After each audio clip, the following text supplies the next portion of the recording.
You've hit play on the Screen Companion, a show about making your viewing time count.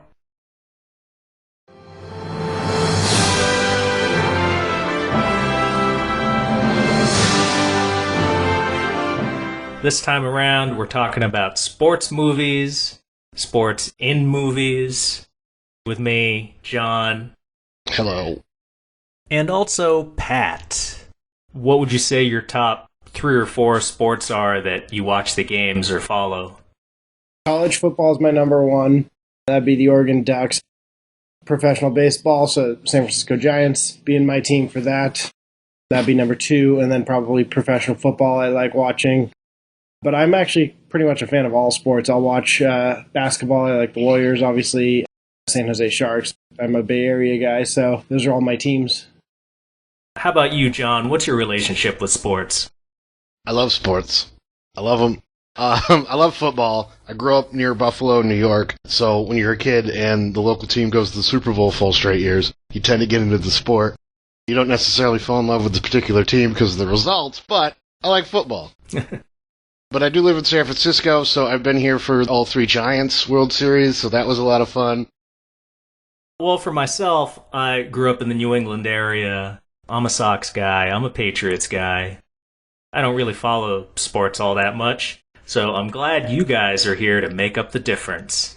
We got your back, Frank. You always do. Now, talking about sports as it relates to movies, Pat, what do you think sports movies do well that other subgenres don't? I think it tends to be really compelling when you have a sports storyline. You can wrap in other emotional storylines to the emotion of the sport itself, and people can really connect with that. When subject matter is hard to connect with, it's harder for the viewer to connect with the characters. But I think with sports, it's such a universal language. I think you can have more fun with a sports movie while still having it be a serious tone, because at the end of the day, it is still just a game. And you're not going to lose people because it's too serious or scary or any of the other things that might come with a movie. Like, oh, that movie's too scary, no thank you, or the movie's too dramatic.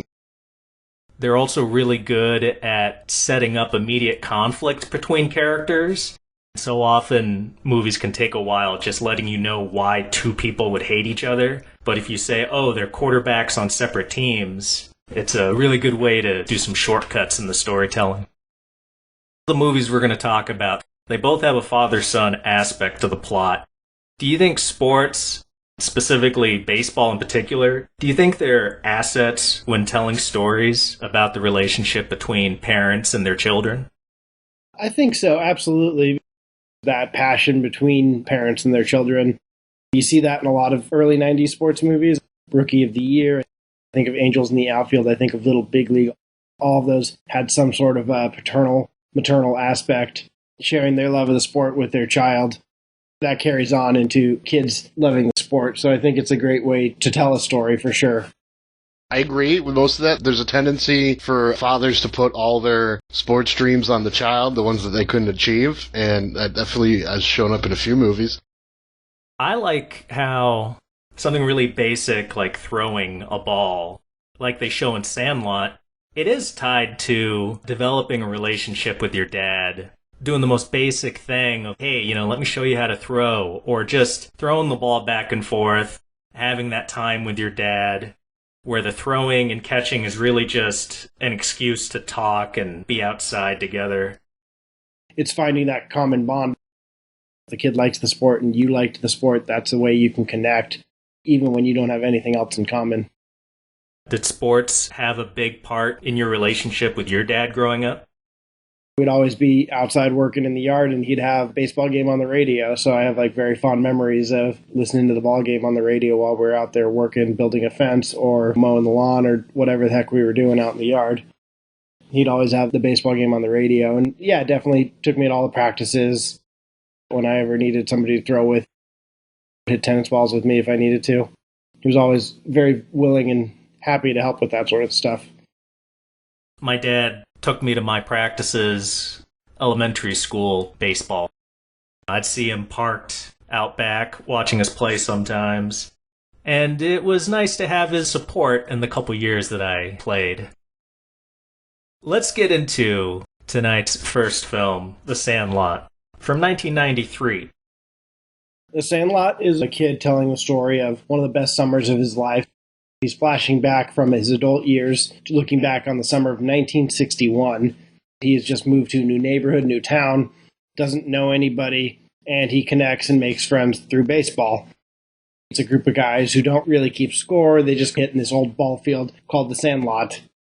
At the same time, our main character, Smalls, his mother has just recently remarried, so he tries to connect with his stepfather through baseball. He doesn't know how to play the sport himself, and his stepfather is very much a huge baseball fanatic.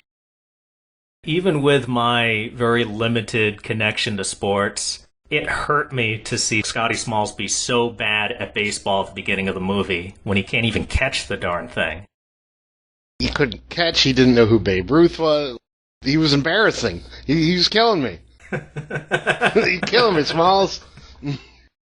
Pat, do you think the sports aspect of the movie really adds something to its overall flavor? Really centered around the sport of baseball and how it helps this young man grow in his friendships and his personal relationships. It's absolutely essential to the movie itself. And John, do you think if this was hockey or football, do you think it would have changed the dynamic much? I don't think so. You look at like the Mighty Ducks or Little Giants. It kind of feels like the same process. But baseball is slice of the American pie, so I feel like it's a little more widespread. It's going to work more, because every little kid tried to play baseball. Pat, do you think there's anything about the portrayal of baseball in this movie that seems false to you? The one scene when Benny hits the guts out of the baseball, I think that's very unlikely to happen with a 12-year-old. Have you ever seen an adult do that? I don't think I have. I think you'd have to have a torn ball. I've seen it before, but it's usually when my friends and I were hitting and we'd have a ball that was already torn. It's just more or less finishing it off, but not like a brand new baseball hitting the guts out of it. I would say that was the one part that was unrealistic about the film, although it was essential to driving the plot forward, showing that there was this omen of something big was about to happen. It's part of the fantasy of the movie, and I mean, it adds to the fairy tale of it a little bit. So I don't think it's too ridiculous. Well, there are two things that I want to run by you guys. They mentioned early in the movie that these neighborhood kids playing in the Sandlot, they don't keep track of the games they're playing. They're just doing the motions because they love the ball game. And to me, that felt a little off. Almost like they're stuck being as good as they are, except for Benny, who is super great. So all of them are mediocre, and they're okay with that. But Benny's the star, and he's always the star. Did you guys ever think of that? No. I didn't think of that, but it's an interesting thought for sure. We do see Smalls improve as the movie progresses. He's just really, really bad when the film starts, so there's nothing he can do but get better. He's at the bottom. There's nowhere but up. Yeah, but I don't think it was essential to the movie besides the fact that it demonstrates the different work ethics of the kids. 8 of them are playing it because it's fun. And then you've got Benny, who's out all hours of the day, all hours of the night, playing it because he's truly passionate about it. And that reflects in the end of the film when he's a professional baseball player. There's a few moments where it's just Benny running the bases by himself. At that point, isn't he just jogging? Does he need to be there? It's the love of the game. I like they didn't keep score or worry about it. It's basically practice at that point, but they love it so much. I liked how low stakes the movie was. I remember like watching movies as a kid. Every movie had to have some big bad guy who was going to murder someone, and this was just a good low stakes movie. I was a little shocked at my reaction to a scene with Scotty Smalls where he's getting to know the kids and he just sucks at catching and throwing. He literally runs the ball back from the outfield to the pitcher. Benny tells him, hey man, just put your glove out and I'm just going to hit the ball into your glove. And in that moment where he's not even looking for the ball, he's just putting his glove out, stiff-arming it, and then it magically pops into his glove, and then we got that swelling James Horner score like it's a triumphant moment. But for me, I was like, no, you don't deserve to catch any balls that way, kid. How dare you? The message is, hey kids, just put your arm out and the ball will come to you. Don't worry about it. You don't have to care. I doubt they're showing this movie in locker rooms as an educational film. I would agree with your point there, Frank, but I think that there were two things. The reason that scene was in there is, one, I think it demonstrates how good Benny is as a player. The fact that he can put the ball on a target. The other part was for Scotty Smalls, who was so terrible at baseball. What he really needed was confidence, and he needed to be able to trust himself. The mentality of the sport from John Madden is that it's, 80% mental half the time. So I think that was the two things that accomplished, was showing how good Benny was as a player, and then helping Smalls get his confidence to be able to learn how to play. Yeah, that's all there. It is. It still hit me the wrong way. Pat, do you think the movie is making any particular statement about baseball? Baseball as America's pastime, it demonstrates the popularity of the game. You have these kids who are going out there, like we've already talked about, not keeping score. They're just playing it because they absolutely love it and they're very passionate about it.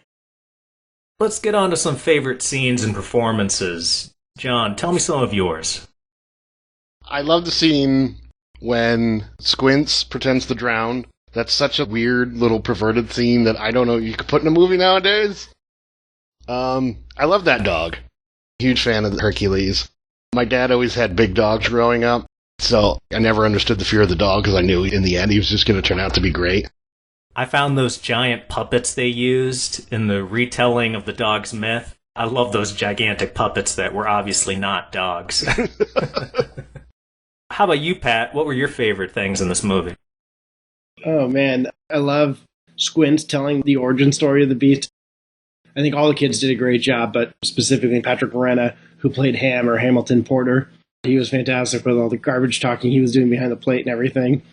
And then the last performance I wanted to call out was Art LaFleur playing the Babe when he comes in and he delivers the line, "Heroes get remembered, but legends never die." That's absolutely one of my favorite parts of the whole movie, for sure.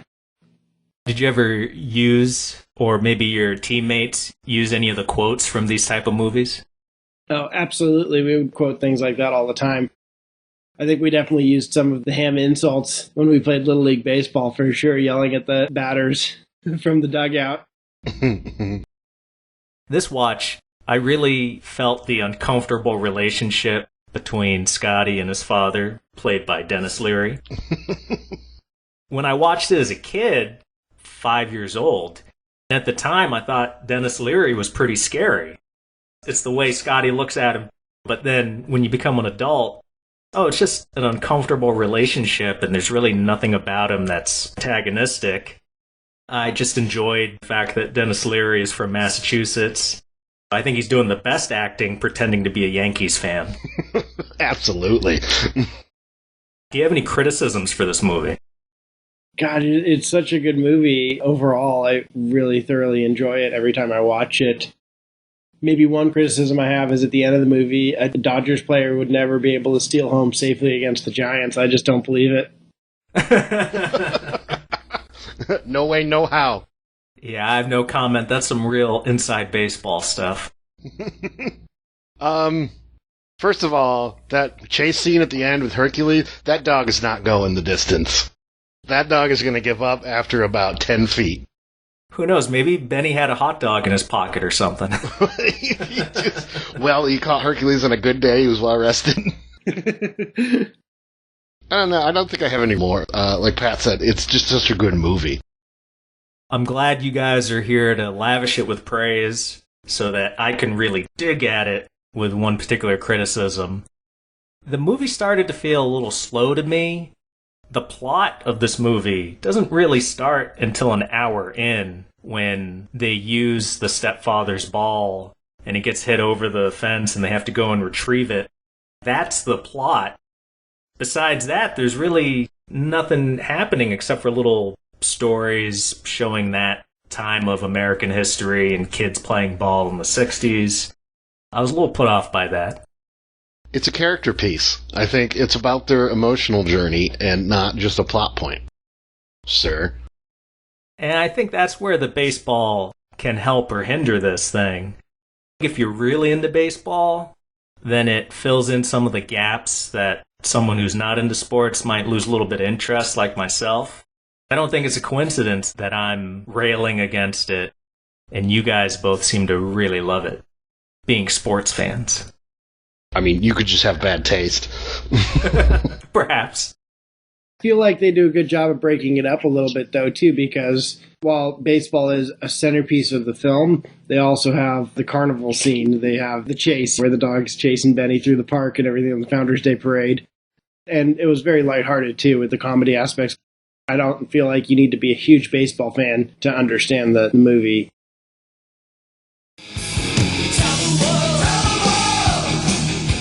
Well, I'd like to wrap up our discussion about The Sandlot with a segment I'm calling Rat, which are random asinine thoughts and trivia.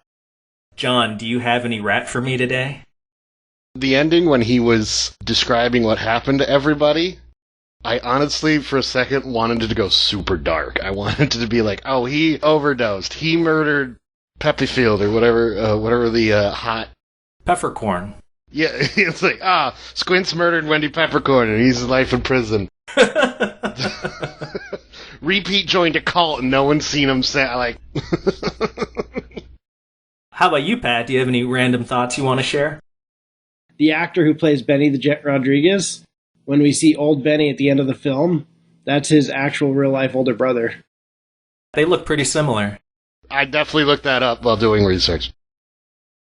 I got 3 things for you. 1, James Earl Jones plays a blind guy with an awesome baseball memorabilia collection. He can't see it. How cruel is that? 2, 3 of the boys in the Sandlot crew were also in other 90s kids' sports movies, The Big Green and Mighty Ducks 1 and 2. Lastly, because Karen Allen plays the mother in this movie, it made me think of Indiana Jones. Oh, yeah. And I would like to think that this, in some fashion, is an extension of her appearance from Indiana Jones. It takes place in the early 60s. Her son, he's like 11 years old. Perfect timeline that he might be Indiana Jones' illegitimate child. I think you're a little off on the timeline there. Indiana Jones takes place in the 1930s. Who knows what the Carpenter's Cup from the Holy Grail, what kind of magic that does. Thank you, John. Thank you for keeping my dream alive. We can definitely magic our way into some BS if it doesn't make sense. Let us move on to Field of Dreams from 1989. Field of Dreams is about an Iowa farmer who hears voices and just goes with it. And everyone's okay with that. Just about everybody. Just about everybody. Except James Earl Jones, who can also hear the voices, and he's not okay with it. Iowa farmer Ray, who is told if he build it, they will come, which is one of the most famous movie lines ever. He takes up a bunch of his corn crop and builds a baseball field instead, and then ghosts start coming and playing baseball. One of the ghosts is Art LaFleur, one of the 2 people from The Sandlot to show up in this movie. Yeah, it's funny, the connections between the 2 movies. Pat, what do you think sports does for this film? It's an important aspect of the movie. You've got a son looking back on his relationship with his father, and he's thinking, we never really connected. Was the dad almost went on to become a professional baseball player. He put his dreams on his son, and then his son walked away from the sport in frustration. As we come to see, that's what Kevin Costner's character, Ray, has come to regret, is that he wishes he had a better relationship with his father. John, what do you think of the story as it relates to balancing the family drama with the supernatural stuff? The supernatural stuff is a good way to show that family is more important than all the financial issues that they seem to be having. Like Pat said, with the connecting of father and child, it really helps him connect with his daughter more, who didn't care about farming. She didn't care at all about farming. But these ghost players that she doesn't know are famous, watching them play baseball, she loves her dad for that. They did have a nice relationship. It doesn't get bogged down in the rules of the fantasy, and that's probably for the best. It also doesn't straight out ignore giving some details either. Like the second time the ghost players are playing out on the field, Ray's brother-in-law is there to tell him how stupid it was to kill his crops to make that baseball diamond. And I'm thinking, why doesn't Ray bring the media around? Why doesn't he start making some money off of this thing? And I swear, within 5 seconds, they established that the brother-in-law can't see the players on the field. And I'm like, oh, okay. You answered my question, thanks. Were there any other details about the supernatural stuff for you guys? I guess it's not really the supernatural, but it was more just the baseball history aspect of it. I thought they did a good job at actually bringing in real historical baseball facts. Like they actually bring the Chicago Black Sox back, and then that was tied to the father. And then, Moonlight Graham, that's actually another true story. I don't know if the character's name is correct, Moonlight Graham, but there are similar stories of players who have come to the major leagues and been that short of their dreams. Let's start with you, John. What commentary do you think the movie is making about baseball? It's romanticizing baseball in a light that I don't know if it would work for other sports, but it definitely has that heart of America, America's game, this is America's sport and everybody can bond over it type of feeling to it. No, yeah, I agree.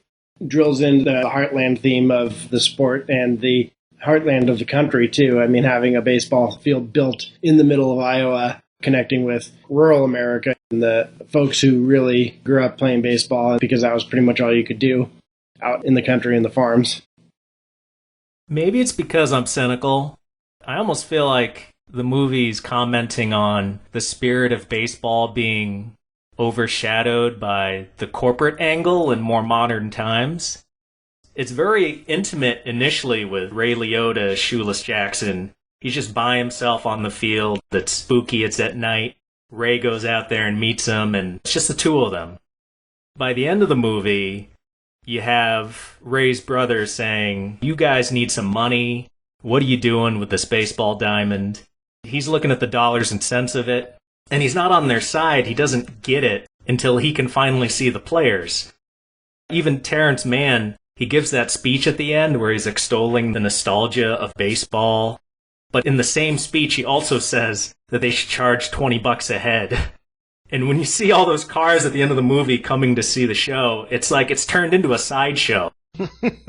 It's going to be a big money maker. I feel like that's what we're supposed to take away. Do you guys think I'm off the ball there? No, actually, I really think you're on to something. I do remember when they got, 2 beers and 2 hot dogs, and it cost them $10, and I was like, no. I was looking up random bits about the movie. They said that particular ballpark is still there where they filmed, and that you can show up, pay money to tour it. That becomes like life imitating the art of charge $20, we're going to make some money. Not even that, John, but Major League Baseball actually hosted a series there last season. Interesting. The Yankees played a series there. I believe it was against the White Sox at the Field of Dreams. But they built out stadium seating and everything, but it was only limited capacity, 8,000 seating. Why do you think it took them so long to finally do that as a publicity stunt? Major League Baseball has got a monopoly on the sport itself. They really control a lot of the licensing around everything. Any movie that you see that features Major League Baseball teams, such as Angels in the Outfield, which features the team the Angels, that's all licensed through MLB. The nice thing about Field of Dreams is since it really doesn't touch on modern baseball, it's not actually affiliated with Major League Baseball, so it's separate, and there's no trademark or licensing agreement between the two. So I think that was part of it. Probably just agreements and money. Ironically, that came down to why you couldn't get a game out there sooner or monetize on that sooner for Major League Baseball. Frank, going back to your cynical point, there was definitely a line in the movie when Shoeless Joe Jackson asked why the lights were so bright. Ray brought up the point, some owner discovered that more people could attend night games than day games, so they'd make more money off of night games. Let's go on to some favorite scenes or performances. I think James Earl Jones does an excellent job.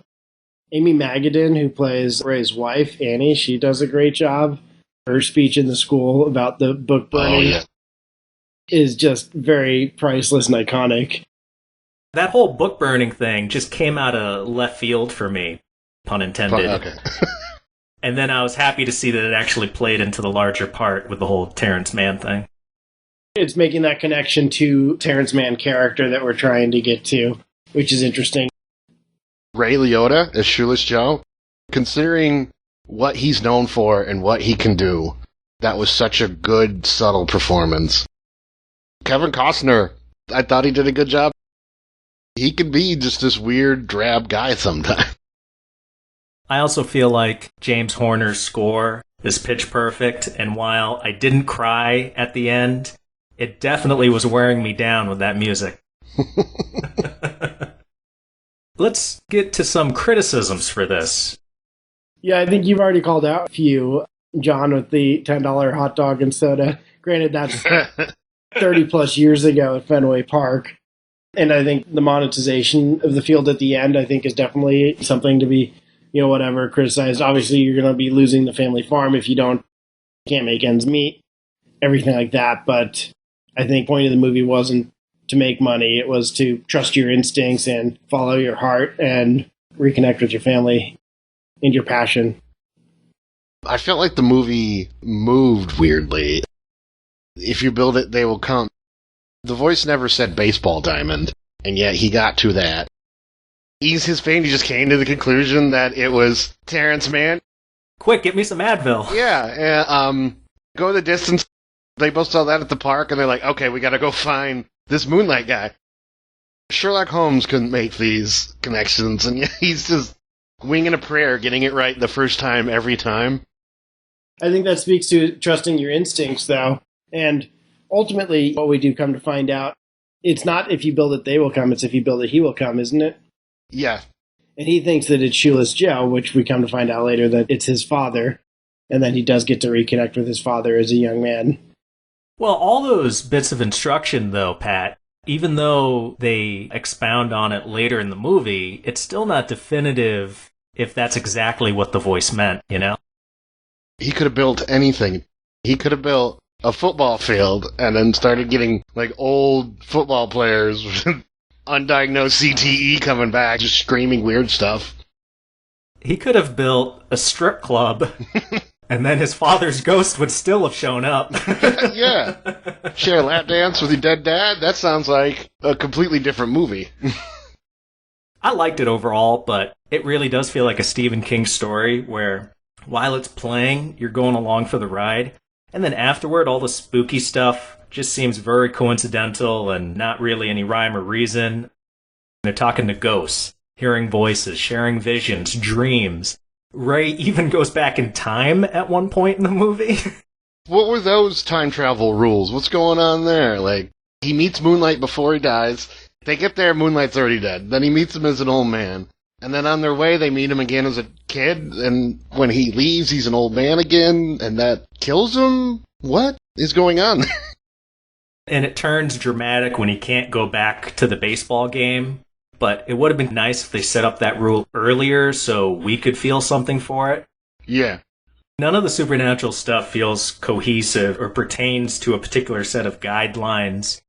Ultimately, it's just there to help the story be told, and it's about the father-son thing. It was still comical how these things just come out of nowhere. You guys, I want to ask you, if you go into the cornfield, do you die? I think that's the end of Terrence Mann's journey, is what I believe it is. And I think that's the reason why he was invited, because it was his time, per se. What do you think, John? Oh, he dead. He's so dead. He was laughing when he went in, and old dudes don't laugh unless their pain starts to go away. And old man pain doesn't go away until you die. Well, what if he was just really happy because he thought he was going to visit somewhere cool and then be able to write about it like he said he was going to? It makes it seem sinister that Ray Liotta doesn't explicitly tell him, hey, by the way, if you go there, you're effectively dying. Just letting you know, you're not coming back. Are you still going to do it? It's similar to what John said about the end of The Sandlot, with Squints being a serial killer. Terrence Mann goes out on the field, and then Ray Liotta turns into his Goodfellas character. That's where he buries all the bodies in a cornfield. Ghost Joe Pesci is waiting, too, to stab a guy with a wine opener. Oh, I would love it if he just came out with a baseball bat, but instead of playing ball, he hits another player on the head and assassinates him. You owe me money! Hey, what are we doing? Yeah, he could have been the bookie for the alleged gambling that got them all barred.